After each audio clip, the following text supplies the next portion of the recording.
Hello everyone, मैं doctor प्रगति गुप्ता और आज हम मिलवाएंगे अपने पेशेंट हरीश जी से, जिनको जो पैरालिसिस हुआ था वो अक्टूबर 2023 में हुआ था। जब ब्रेन स्ट्रोक आया तो ब्रेन के अंदर क्लॉट बना था, उसके बाद उनकी थ्रोम्बेक्टमी भी हुआ, मतलब वहाँ पे जो क्लॉट बना था उसके लिए सर्जरी किया गया। उसके बाद जो इनका रिकवरी का फेज़ रहा था, वो जर्नी कैसा रहा साई संजीवनी के साथ, वो हरीश जी आपको अपनी ज़ुबानी बताना चाहेंगे कि ड्यूरिंग जो 3 मंथ्स ऑफ द ट्रीटमेंट रहा है, कैसा कंडीशन ट्रीटमेंट लेने से पहले था और अब जब 3 महीने हो गए हैं क्या क्या रिकवरी इनको देखने को मिल रही है। क्योंकि जब ये फर्स्ट टाइम हमारे पास आए थे तो ऑलमोस्ट 2.5 महीने पहले इन्हें स्ट्रोक हुआ था। इनको हुआ था अक्टूबर 2023 में और ये हमारे पास आए थे दिसंबर के अराउंड। तो उस समय से लेके जो अब तक का रिकवरी का फेज़ है उसके रिगार्डिंग हम हरीश जी से बात करेंगे। तो बताइए हरीश जी, आपको पता कैसे चला था कि ये दिक्कत अचानक से हो गई या कुछ सिम्टम आए थे, क्या हुआ था? सिम्टम्स नहीं आए थे। मैं घर से जैसे सो के उठा सुबह, उस टाइम नहाने गया था तो मेरे को वहाँ जा गया तो जैसे मेरा चक्कर ऐसे एकदम से गिर गया था मैं। तो उसके बाद मैं हॉस्पिटलाइज हुआ, सफदरजंग गया, फिर वहाँ जाके मेरा ऑपरेशन हुआ था। उसके बाद मुझे पता लगा कि यूट्यूब से आपके यहाँ पर संजीवनी करके हॉस्पिटल है यहाँ पर। ठीक है। फिर यहाँ पर फिर मैं आया 2.5 महीने बाद। तो आने के बाद भी उस टाइम में चल नहीं पाता था ढंग से। चलने के उसके 1 महीने बाद में सही से चलने लग गया था। ठीक है। और चेहरे में भी उस समय दिक्कत ज़्यादा महसूस होती थी? टेढ़ापन था फेस पे। ठीक है। घुटने में दर्द भी था साथ घुटने में दर्द था। अभी कैसा है? पेन बेटर है? अब पेन नहीं है बिल्कुल भी। अभी नहीं है। हाँ। ठीक है। और जब आपको ये दिक्कत हुई थी, जब स्ट्रोक हुआ था, उससे पहले से आप बीपी से सफ़र कर रहे थे? No ma'am. नहीं। या कुछ ऐसा लगता था, सिर में दर्द बनता था? सिर में दर्द रहता था मैम। सिर में दर्द रहता था, बट कभी बीपी चेक नहीं किया? ठीक है। हरीश जी की जो एज है वो 30 साल है। तो इनिशियली हमें लगता है इस एज में नॉर्मल हेडेक बन रहा है, तो स्ट्रेस से बन रहा है, थकावट से बन रहा है और हम उसे निगलेक्ट कर देते हैं। बट वही जो हम कंडीशन को निगलेक्ट करते हैं आगे चलकर खतरनाक बीमारी तक पहुंचा सकती है। तो वही यहाँ पर हरीश जी के साथ भी हुआ, क्योंकि वहाँ पर ऑलरेडी उनका बीपी बढ़ता रहता था और उस पर हमने ध्यान नहीं दिया, क्योंकि हमें लगा कि हल्के में उन्होंने उस चीज़ को ले लिया। But all of a sudden stroke हो गया, क्लॉट फॉर्मेशन वहाँ पे हुआ और उसकी फिर फर्दर सर्जरी की गई। तो अभी ड्यूरिंग 3 मंथ्स ऑफ ट्रीटमेंट काफ़ी बेटर वो फील कर रहे हैं। एक बार हरीश जी आपको चल कर भी दिखाएंगे कि कितना मूवमेंट बेटर हो चुकी है।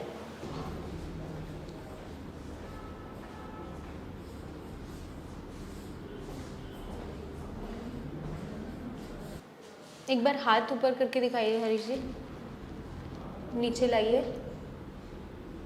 कोहनी को एक बार मूव कीजिए, खोलिए फिंगर्स।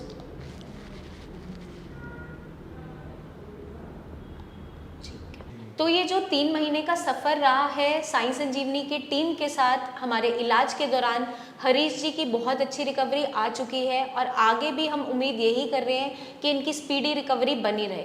उसके लिए मैंने इनको कुछ एक्सरसाइजेज और गाइड की हैं जिसको ये डेली अब प्रैक्टिस करेंगे, क्योंकि अब हमें फिंगर्स में बहुत फाइन मूवमेंट चाहिए। उनके लिए मैंने इन्हें एक्सरसाइजेज और गाइड कर दी हैं। खाने पीने में ये परहेज कर ही रहे हैं, कोई भी खट्टी चीज़ें नहीं खा रहे हैं, फ़िश का इंटेक कर रहे हैं क्योंकि ये ऑलरेडी नॉन वेजिटेरियन थे। तो खाने में प्रॉपर प्रोटीन जा रहा है, खाना पीना प्रॉपर जा रहा है, जिससे इनका रिकवरी फेज़ बहुत अच्छा चल रहा है। तो हरीश जी की जो वाइफ हैं वो भी अपना एक्सपीरियंस शेयर करना चाहती हैं साई संजीवनी के साथ कि इनिशियली जो हस्बैंड की कंडीशन थी अब कैसी हो रही है। तो आइए उनसे भी हम बात करते हैं। ये लकवा और ये पैरालाइज इतनी बेकार बीमारी है, इसके बारे में मैंने कभी सोचा भी नहीं था कि ऐसी बीमारी होती है। लेकिन जब इनको हुई तो मैं ऐसे घबरा गई थी, मुझे समझ में नहीं आ रहा था कि मैं क्या करूँ क्या नहीं करूँ।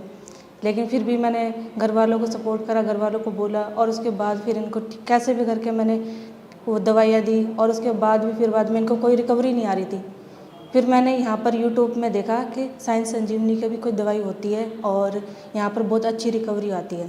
तो फिर यहाँ पर आके मैंने रुद्रवन से और डॉक्टर कासिफ से इनसे एक्सरसाइज के बारे में पूछा और दवाइयाँ ली, तो इनसे काफ़ी इनकी रिकवरी आई।